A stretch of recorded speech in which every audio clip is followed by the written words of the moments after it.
O presidente Biden foi um dos primeiros líderes mundiais a parabenizá-lo por sua vitória nas eleições e a condenar o levante de 8 de janeiro. Vocês têm muito em comum em proteger a democracia.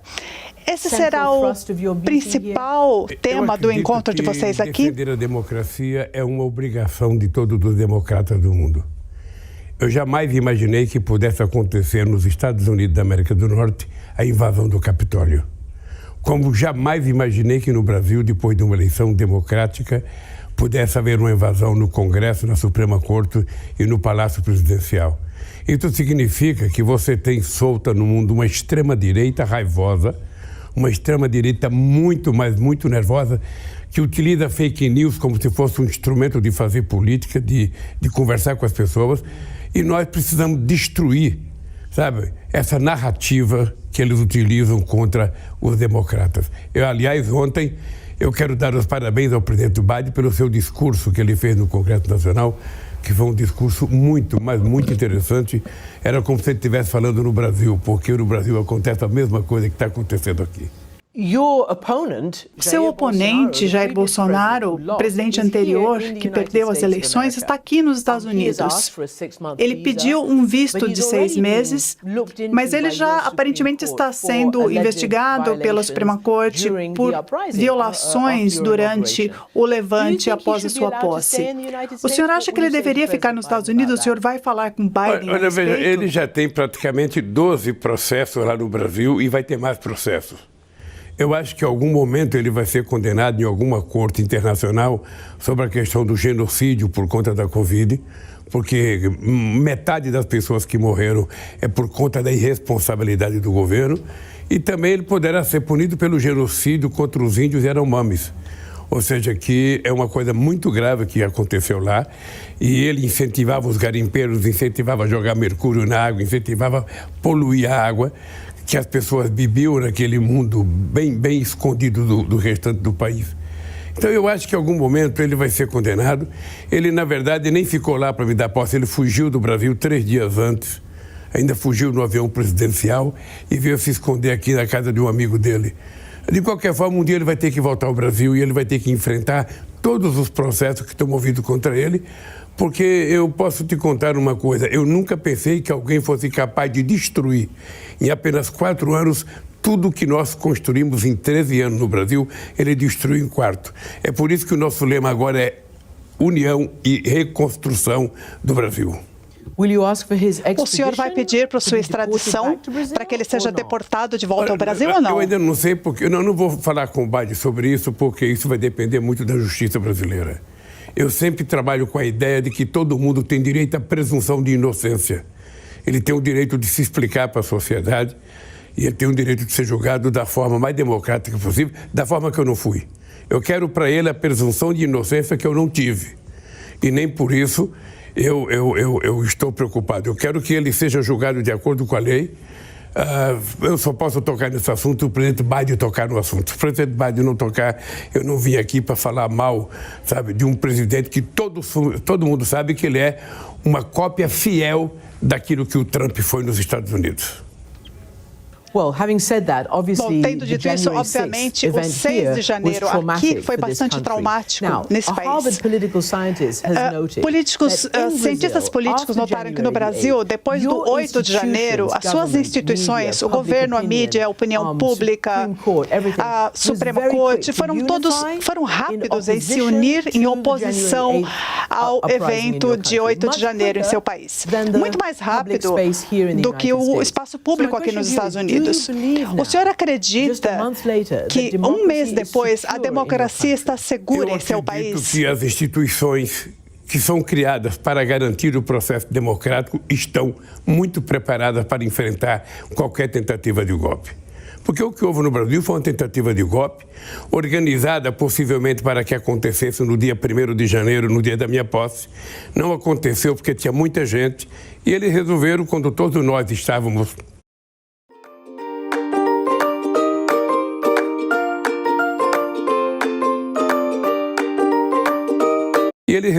quando todos nós estávamos muito tranquilos, resolveram fazer essa tentativa de golpe. Eu posso garantir que as instituições brasileiras estão comprometidas com o processo democrático. O Congresso Nacional, a Presidência da República e o Poder Legislativo e o Poder Judiciário estão totalmente irmanados para que a gente possa garantir a democracia. A igreja, os movimentos sindicais, a sociedade como um todo, sabe, não quer que a democracia seja desmantelada, seja quebrada. Então eu estou confiante que nós vamos seguir em frente no processo de reconstrução do Brasil, inclusive na reconstrução da nossa boa aliança com os Estados Unidos. A democracia também depende das forças de segurança. E um número alarmante dos membros dessas forças pareciam estar em conluio com os manifestantes do 8 de janeiro, tirando selfies com a escolta da polícia ao invés de pará-los. Muitos foram demitidos pelo seu governo. O senhor teve uma ação rápida e estão sendo investigados e processados. A minha pergunta é que o Brasil tem um histórico de ditadura militar. Por que as forças de segurança, o Exército, a Polícia Militar, a polícia fez isso no dia 8 de janeiro? Por que eles não foram mais fortes? Eu posso te garantir que a impressão que eu tenho é que todas as forças que tinham que cuidar da segurança de Brasília estavam comprometidos com o golpe. Todas as forças. Inclusive, nós tivemos que fazer uma intervenção no Estado de Brasília, no governador, tivemos que fazer uma intervenção na segurança de Brasília, colocamos um interventor para colocar ordem na casa. E o comandante do Exército de Brasília, embora ele não apareceu em nenhum momento falando a favor, a verdade é que eles estavam protegendo os acampamentos que estavam na frente do Exército pedindo golpe. E aí eu não tive dúvida de ter que trocar o comandante, coloquei um outro comandante, e um comandante que seja legalista, um comandante que saiba cumprir aquilo que está definido na Constituição para as Forças Armadas. Ela tem um papel importante em qualquer país do mundo. E no Brasil, o papel dela é defender os interesses do povo brasileiro, defender a nossa soberania e defender o povo brasileiro contra possíveis ataques externos. É esse o papel dela e nada mais. Então, ela não pode se meter em política. Acredita que eles deram um sinal, um aviso? Nós entendemos que o Bolsonaro, seu antecessor, teve milhares de policiais, militares colocados em posições do governo. Será que houve uma preocupação com a segurança, com a entrada deles no poder? Nós estamos detectando todas as pessoas que foram contratadas de forma ilegal, que são pessoas que são contratadas por ser de confiança do governo, estamos afastando do governo. Nós estamos tirando todo mundo que não é concursado e que foi contratado no período Bolsonaro do governo. Nós já detectamos gente recebendo salário em Miami. Nós detectamos gente recebendo salário em Lisboa. Nós já descobrimos gente recebendo salário em Paris, ou seja, pessoas ligadas a ele que, se colocarem em algum conselho, estão, sabe, ainda trabalhando em nome do Estado brasileiro. Toda essa gente será mudada e as pessoas que vão trabalhar serão pessoas responsáveis. E eu volto a te dizer uma coisa, daqui para frente as Forças Armadas brasileiras não participarão mais do processo político. Quem quiser participar, tira a farda, se candidate e enfrente a situação política da forma que um cidadão civil enfrenta e não tentar enfrentar a situação vestido de militar. O novo comandante tem noção de que as Forças Armadas não podem se meter em política. Presidente Lula, o senhor foi presidente por 2 vezes e o senhor foi cultuado em vários países. O presidente Barack Obama o elogiava muito. Muitas pessoas apreciavam a forma como o senhor tirou dezenas de milhões de brasileiros da extrema pobreza. O Brasil é diferente agora, a economia, o mundo está diferente. A agricultura, os commodities não estão como eram naquela época. E é um país muito dividido. O senhor ganhou por uma diferença muito pequena. O que o senhor deve fazer para trazer os resultados às pessoas e para unificar o país? Dou como referência o Brasil que eu peguei em 2003. O Brasil que eu peguei em 2003 tinha uma inflação de 12% e um desemprego de 12%. O Brasil que eu peguei em 2003 tinha uma inflação, tinha uma dívida externa de 30 bilhões de dólares. E o que nós... Tinha uma dívida interna pública de 60,7% do PIB. O que nós fizemos? Nós reduzimos a dívida pública de 60,7% para 37%. Nós pagamos 30 bilhões ao FMI e fizemos uma reserva de 370 bilhões de dólares. Nós reduzimos a inflação para 4,5% e geramos 22 milhões de empregos formais no Brasil. Foi isso que nós fizemos. E é isso que nós vamos fazer agora. É isso que nós vamos fazer agora. E a minha política é simples, é incluir o povo pobre no orçamento. O povo pobre tem que participar da economia. Nós temos que ter uma política muito forte de incentivo ao pequeno, sabe, e o médio empreendedor individual.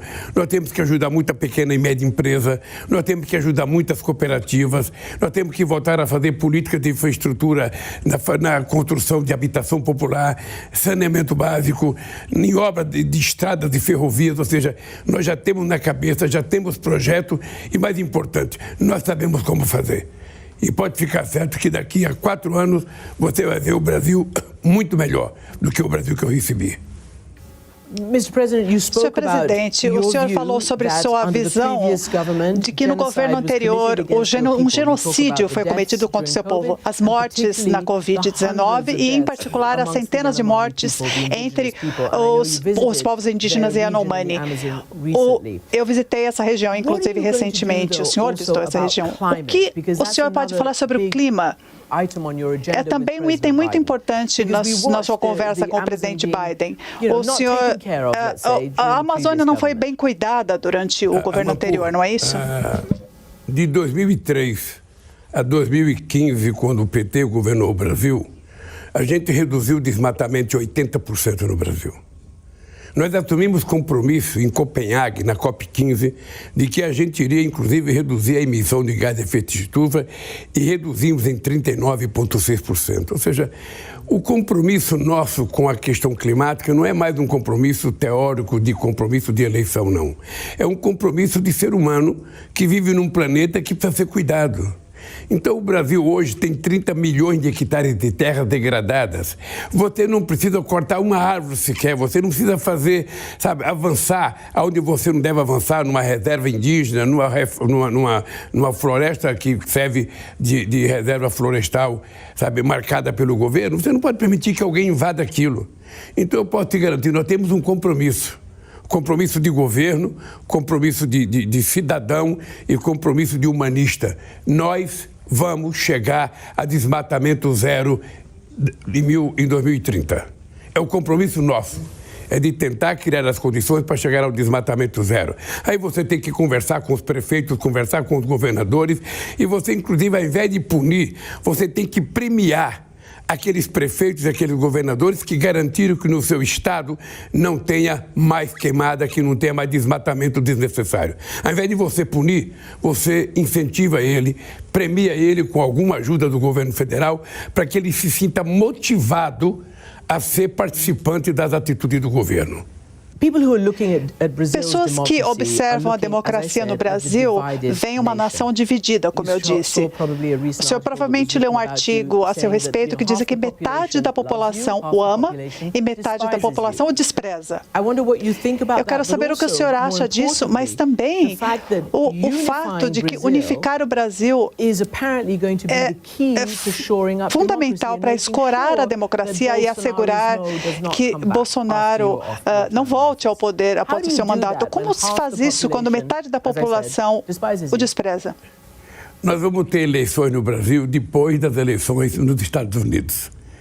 Nós vamos ver como é que a coisa vai acontecer nos Estados Unidos, porque aqui tem uma divisão muito marcada, igual tem o Brasil. Os democratas e os republicanos estão muito divididos, ou seja, ame ou deixe. É mais ou menos isso que acontece. Ou seja, no Brasil, nós somos um país mais pacificado. Ou seja, o brasileiro, na sua índole, ele gosta de ser feliz, ele gosta de música, ele gosta de futebol, ele gosta de carnaval. Ele não é um povo que tem a cultura, sabe, de odiar. O que aconteceu é que nós tivemos uma indústria de fake news que nós não conseguimos combater em igualdade de condições. E eu estou convencido que nem todo mundo que votou no Bolsonaro é bolsonarista. Eu estou convencido que um monte de gente que votou talvez não goste do PT por isso, talvez não goste do Lula. Mas veja, quando a gente ganha uma eleição, a gente tem que governar para todo mundo. Eu não quero saber se o prefeito de uma cidade, se o governador de um estado é bolsonarista. Eu quero saber se ele está interessado em ajudar a resolver os problemas do povo brasileiro. Se ele tiver, que venha. Veja, uma eleição sempre será dividida quando tem dois candidatos. Sempre ela é dividida na Alemanha, dividida na França. Você viu a eleição do Macron, também uma divisão aqui. A única coisa estranha que aconteceu foi o que aconteceu aqui no Capitólio. Porque jamais a gente imaginava que no país que simbolizava a democracia, alguém pudesse invadir o Capitólio ou alguém pudesse ser tão desumano como era o presidente Trump. E o Bolsonaro é uma cópia fiel. É uma cópia, ou seja, como se você colocasse numa máquina e tirasse uma fotocópia. É a mesma coisa, sabe? Não gosta de sindicato, não gosta de empresário, não gosta de trabalhador, não gosta de mulheres, não gosta de negros, não gosta de conversar com o empresário. Ou seja, é ele e as mentiras deles. É ele, sabe, e as fanfarras deles. Não gosta de falar com a imprensa. Sabe? Então, nós mudamos isso, querida, nós mudamos, e eu acho que o Brasil aos poucos vai se encontrando e aos poucos a democracia vai prevalecer.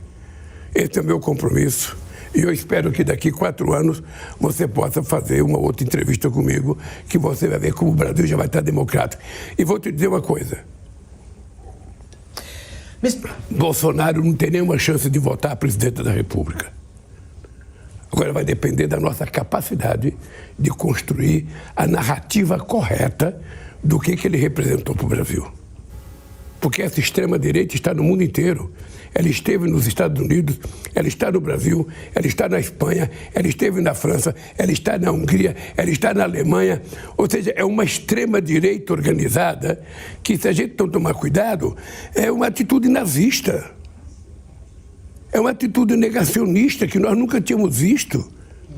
Então, como eu gosto da democracia, e a democracia é a melhor forma de você exercer o poder, convivendo democraticamente na diversidade, eu vou conversar com o presidente Biden, porque nós temos que melhorar a nossa relação política, a nossa relação cultural, a nossa relação comercial. Sabe, os Estados Unidos é muito importante para nós, e acho que o Brasil tem certa importância para os Estados Unidos, e o que nós queremos é que 2 nações grandes, que são democráticas, possam ajudar a fortalecer a democracia em todo o continente latino-americano e no planeta Terra. O senhor fala muito de democracia, senhor presidente, e parece que o senhor está a ter um certo conflito com questões que os Estados Unidos tratam da democracia no mundo, que é a Ucrânia. O senhor não acredita, parece, no apoio ocidental da Ucrânia pelos países ocidentais? O senhor disse algumas vezes isso. E por que não? E por que Lula está tão comprometido com a democracia em seu país e não no exterior? Eu estou muito comprometido com a democracia em qualquer lugar do planeta Terra. O que eu acho que no caso da Ucrânia e da Rússia é preciso ter alguém que fale em paz. É preciso que se crie interlocutores para tentar conversar com as partes. Essa é a minha tese, ou seja, nós precisamos encontrar interlocutores que possam sentar com o presidente Putin e mostrar o equívoco que ele cometeu a invadir a integridade territorial da Ucrânia, e nós temos que mostrar para a Ucrânia que é preciso aprender a conversar mais para a gente evitar essa guerra, a gente tem que parar essa guerra. Então, o que eu vou conversar com o presidente Biden? Eu não sei o que ele vai conversar comigo, mas o que eu quero conversar com ele é de que é o seguinte, é preciso criar um conjunto de países para negociar a paz. Eu acho que... Nós temos esses países, o senhor tem no BRICS, a Rússia, a China, a Índia, nenhum deles parece querer falar da paz. Eles estão falando sobre a Rússia, como ajudar a Rússia, talvez. Eu quero falar sobre paz com Putin, quero falar paz com o presidente Biden, quero falar em paz com Xi Jinping, quero falar em paz com a Índia, quero falar em paz com a Indonésia, quero falar em paz com todo mundo, porque para mim o mundo só vai se desenvolver se houver paz, se houver tranquilidade. Legal, mas o senhor acredita que um país que é soberano, independente, democrático, como seu país, como a Ucrânia, tem o direito à autodefesa e de se defender contra uma invasão ilegal? Lógico que ela tem o direito de se defender. Lógico que ela tem direito de se defender, até porque a invasão foi um equívoco da Rússia. Ela não poderia ter feito isso. E, afinal de contas, ela faz parte do Conselho de Segurança Nacional. Ou seja, e isso não foi discutido no Conselho de Segurança. Então, o que eu quero é dizer o seguinte, olha, o que tinha que ser feito de errado já foi feito. Agora é preciso encontrar pessoas para tentar ajudar a consertar. E eu sei que o Brasil não tem muita importância no cenário mundial, sabe, nessa lógica perversa dos conflitos do mundo, mas eu posso te dizer que eu vou me dedicar para ver se encontro um caminho para alguém falar em paz. Eu tive com o chanceler alemão esses dias, e ele foi no Brasil... E ele lhe pediu para que o senhor enviasse os seus tanques Leopard, e o senhor disse não. Munição, e eu não quis mandar, porque eu falei, se eu mandar, eu entrei na guerra. Eu falei, se eu mandar, sabe, as munições que você está pedindo, eu entrei na guerra. E eu não quero entrar na guerra, eu quero acabar com a guerra. Eu não quero entrar na guerra, eu quero acabar com a guerra. Esse é o meu dilema e esse é o meu compromisso. Sabe, eu agora estou visitando a China em março, vou conversar muito com o presidente da China sobre o papel que ele tem para jogar na questão da paz.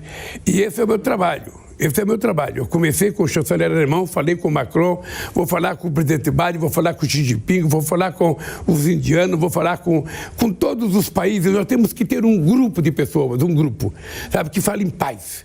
Que fale em paz e mostrar que a paz é a única coisa que pode restabelecer a dignidade da vida humana, o direito dele trabalhar e de viver dignamente, decentemente. É isso que os russos têm que compreender e é isso que os ucranianos têm que compreender. Agora, é preciso criar uma narrativa, sabe? Porque a Rússia não é um país qualquer. Então, é preciso construir uma narrativa. É preciso construir uma narrativa que dê a eles, ou seja, o mínimo de condições de parar. Como os Estados Unidos parou a guerra do Vietnã, não era fácil parar, mas teve que parar um dia. Teve que parar. Então, se ela começou errada, nós temos que consertar agora. Pare a guerra e depois vamos discutir numa mesa de negociação, sabe, o que é que a gente quer de verdade. Posso fazer uma última pergunta, uma pergunta pessoal? O senhor tem uma história de vida dramática, um retorno dramático ao poder depois de estar na prisão, de estar preso. O senhor sobreviveu a esse desafio, essa insurreição do dia 8 de janeiro. E é o presidente mais velho a tomar posse no Brasil e o Joe Biden é um dos mais velhos aqui na história dos Estados Unidos. O que o motiva pessoas da sua idade a continuarem a fazer isso? Eu digo sempre o seguinte, a velhice, ela só existe para quem não tem uma causa. Se você tem uma causa e você, sabe, se dedica a essa causa, a velhice não existe, ela deixa de existir. É por isso que eu digo todo santo dia, eu tenho 77 anos, mas eu digo, eu tenho energia de 30. Eu tenho disposição de trabalhar 24 horas por dia, eu não canso trabalhando, porque eu tenho uma causa, minha causa é o povo brasileiro, eu preciso melhorar a vida deles. Eu preciso mostrar que ele pode comer 3 vezes ao dia. Nós tínhamos acabado com a fome no Brasil, agora tem 33 milhões de pessoas passando fome. Num país que é o terceiro produtor de alimento do mundo, num país que é o maior produtor de proteína animal do planeta, como é que se explica as pessoas ficarem com fome? Então, outra vez eu vou acabar com a fome nesse país. Outra vez nós vamos fazer com que a economia brasileira volte a crescer. E outra vez a gente vai gerar emprego, porque é isso que eu quero para o Brasil. Eu vi o discurso do Biden ontem, eu li o discurso dele inteiro. Eu acho que é um discurso que poderia ser feito no Brasil tranquilamente. Se eu fizesse no Brasil hoje o discurso que o Biden fez no Congresso americano, eu seria chamado de comunista no Brasil. O mercado me chamaria de comunista. You know they do call you communist. Eles chamam o senhor de comunista, né? É verdade isso. Thank you very much for being Muito obrigado por estar conosco. Muito obrigado.